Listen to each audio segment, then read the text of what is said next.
वसुधैव कुटुंबकम के सूत्र वाक्य पर चलने वाला भारत शांति की बात कर रहा है, ईरानियों को बचा रहा है, क्योंकि भारत के लिए मानवता सर्वप्रथम है। लेकिन नाटो देशों के लिए संगठन या कहिए कि अमेरिका प्रथम है। यही कारण है कि ईरान के खिलाफ युद्ध में अब उन यूरोपीय देशों की भी एंट्री हो चुकी है जो अब तक शांति की बातें कर रहे थे। फ्रांस और इटली जैसे देश पहले से ही अमेरिका का वैचारिक समर्थन कर रहे थे, लेकिन जो ब्रिटेन और स्पेन ईरान युद्ध से दूरी बनाने की बात कर रहे थे, वो भी अब बम बारूद लेकर अमेरिका के साथ खड़े होने के लिए तैयार है। इसीलिए अब हम नाटो देशों के इस हृदय परिवर्तन का विश्लेषण करने वाले हैं। मित्रों, प्रसिद्ध ब्रिटिश लेखक और विचारक जॉर्ज ऑरवेल ने कहा था, शक्ति इतनी प्रभावशाली होती है कि लोग अंततः उसी के प्रभाव में आ जाते हैं। जॉर्ज ऑरवेल की कही बात को सत्य साबित करने वाला ब्रिटेन है। ब्रिटेन के जो प्रधानमंत्री ये कह रहे थे कि वो ईरान के खिलाफ हमले नहीं करेंगे और इराक युद्ध की गलतियों को नहीं दोहराएंगे, वही अब कह रहे हैं वो अपने फाइटर जेट्स भेजने वाले हैं।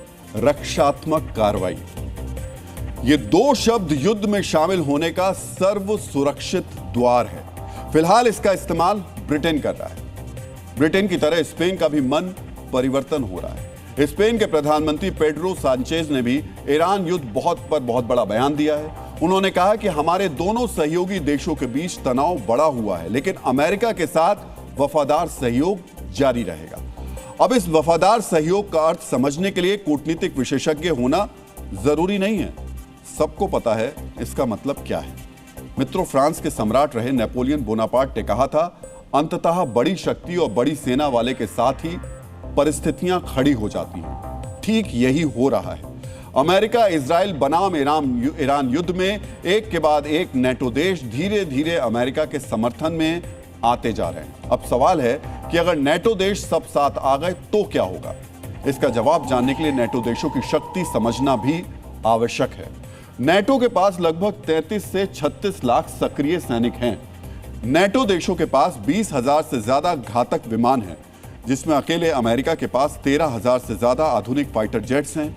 नाटो के पास 2,800 से ज्यादा सैन्य जहाज हैं, जिनमें अमेरिका के 11 और अन्य देशों के विमान वाहक पोत भी शामिल हैं।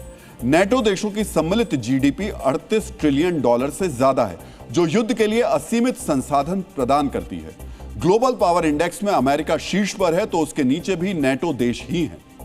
अब समझिए कि ईरान युद्ध में नाटो देशों की एकजुटता का मतलब क्या है।